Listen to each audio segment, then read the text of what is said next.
Hey guys, how's it going? I'm going to make a video on ear stretching. I'm right now, well, I started stretching my ears my 7th grade year, and I'm a junior now, but, um, I had to take them out due to being sent to a private school, and they wouldn't allow it. So, I'm just now starting to re-stretch my ears. And I remember when I first started stretching my ears, I didn't really know how to do it. I was stupid about it. And I tried to look on YouTube, and there were some okay videos, but there wasn't really videos that kind of explained everything. You had to like go through 30 or 40 videos to get the gist of what all you need to do and what not to do, and that shit gets annoying. So I'm gonna try to make a quick video on some tips and shit of how to do stuff. So here we go. Um, how to stretch your ears. Most people stretch with tapers. Or that's pretty much everybody actually. Some people, when they get up to bigger sizes, they stretch with the silicone tunnels. Not a smart idea. I wouldn't recommend it at all because a lot of people will have blowouts, they'll have tears. Some of their, I've seen one person that had a lobe that completely tore, in half. So I definitely wouldn't recommend it. Sometimes it works for people, but I I wouldn't risk it. Um, I personally stretch with tapers, and they are the pointy things that look like that. Um, and how I do it is I clean my ear and I clean my taper, and after that I put Neosporin on my ear and I put Neosporin on my taper and put it through. Some people use vitamin E oil or any type of oil like that. That's fine. You use whatever you want. But I personally use Neosporin because just in case if my ear tears or I have a blowout or it's maybe not healed all the way, it helps the healing process and it helps prevent infection. So I think that's a really good way to go. But like I said, some people, they do things differently. Um, things, different brands to stretch with. A lot of people who have, more money will go to tattoo parlors and get the more expensive jewelry. If you have the money, that stuff's worth it. It's going to be worth it in the end because, like the Gorilla Glass brand has a really good rep.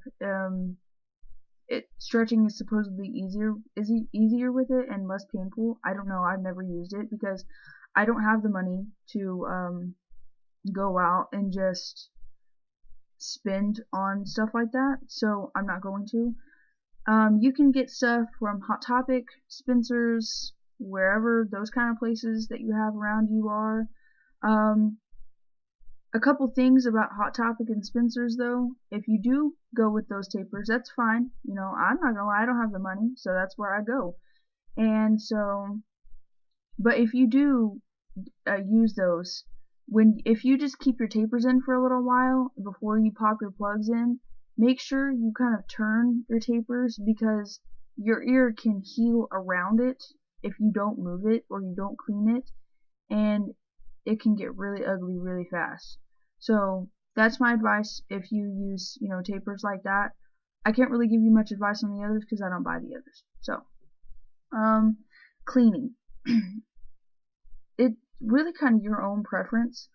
Once you stretch and you have a plug-in, or even if you don't have a plug-in, cleaning is essential. If you don't clean, your ears will stink. It's ratchet smelling, and it's not attractive whatsoever. And not to mention, if you don't clean, it can cause infections, especially if you have a tear or a blowout and you don't know it. So cleaning is a really important thing. What you do is you pop out your plug or you pop out your taper, and you can, one, clean it with alcohol. That can sting pretty bad, especially once you get up into the bigger sizes and you're maybe not healed all the way. So, if you're a weenie about pain, one, I wouldn't stretch your ears if you're a weenie about pain, but I wouldn't recommend using alcohol. A lot of people use salt water because it heals things faster and it disinfects things. So you know, that's kind of your own deal of how you clean your ears. Just make sure you clean them, because they really do. They get nasty, and it's not pretty, you know.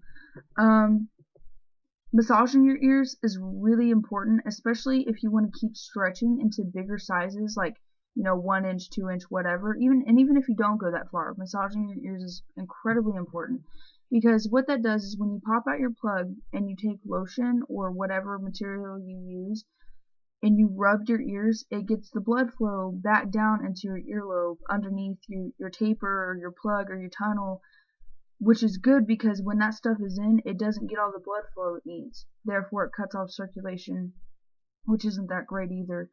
And it also helps with getting your earlobe ready to be sized up again. And or if you don't even want to, it helps keep your earlobe healthy. I personally, for stretching or for rubbing my ears, I use hemp lotion. It's kind of expensive. You can get it from Sally's or like a state hair place if somebody you know has a a hair license or whatever. I find it really good to use. It's worth the money. But if you don't want to use that, you don't have to. You can use lotion. Like I said, a lot of people, they'll use oil or just kind of whatever you have around the house that would make it easier to rub on, your skin. It's your own deal, whatever. Tears and blowouts, they're bad. Basically what they're caused from is stretching too fast. I know this from experience. They're gnarly. Like, when you stretch too fast and your ears aren't completely healed, it'll tear. You'll have a little tear on the inside of your ear, and that hurts. Like, no joke, it hurts. And so just don't stretch too fast. Don't be stupid about it. Blowouts, you'll stick a taper in or whatever you're stretching with, and what will happen is on the inside of your ear it will also tear, but you will have a flap of skin hanging out of the back of your ear. Very unattractive, and it's not something you can easily get rid of. So just don't stretch too fast. Another thing, if you stretch too fast, I know this is kind of awkward, but if you stretch too fast, you will get lines on the inside of your ear where your tapers go, wherever. And this is weird, but it will look like a cat's butthole, like straight up, and it looks weird, and it just shows that you've stretched too fast, or you've stretched with the wrong materials. 2, it shows that your ears are still unhealthy, and that's not cool. So just don't stretch too fast, and that takes care of everything. If, for say, you have a blowout or a tear, the best thing to do is to downsize, meaning stick a plug in or a taper in that was the size down from where you are now. Say you're at a 4, go back down to a 6. Yeah, it sucks going down after you've already went through the pain of stretching it, but that's better for you in the long run, because it will help keep your ears healthy, and once that's healed back, stretch it up again, but don't stretch it too fast. Another thing too, if you plan on going to really, really big sizes, like 2 inches or above, I would suggest downsizing every now and then to help thicken up your lobe, because some people's lobes are not real thick to begin with, so they can't really handle a really humongous plug, and it can tear through really easily. Go to other videos about that, because I don't have my ears that big yet, so I can't really, give you personal advice. Taping method. A lot of people that go up to like 00 and above usually you'll have your plug, and you can use bondage tape, electrical tape.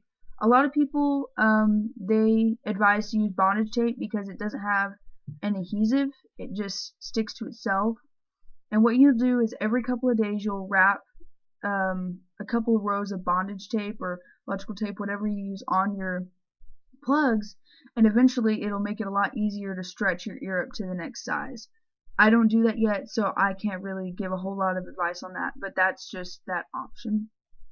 And once again, don't go too fast. It's not a race. If you're doing it because you think you're cool, that's not It's not the right reasons to be doing it. Don't race with your friends. It's not worth it. And think about your career too. You know, if you're going to be a lawyer or something, they're most likely not going to hire you if you have big old holes in your ears. So if you do decide, you know, you want to stretch your ears, but you don't know what you're going to do yet, be cautious of how big you stretch them, because once you're past a certain point, there's no going back unless you have things surgically done. Now, I know for sure that, you know, if you size up to a 2, it'll go back down with no problem. That's what happened to me. A lot of people say after you go past a 00, it will shrink a little bit, but it won't go all the way back down. I'm not for sure on that though, so don't take my word for it, but I do know that once you get around that size, that you can't go back unless you get things surgically done. So think about that too. That's pretty much it. I mean, I'm gonna make video updates on my ear stretching and whatnot, but I don't know what else to say. You know, if you have any other questions, message me, do whatever, you know. And if this video helped you at all, subscribe, like it up, you know, that's how you do. Alright, well, I guess that's it. Bye.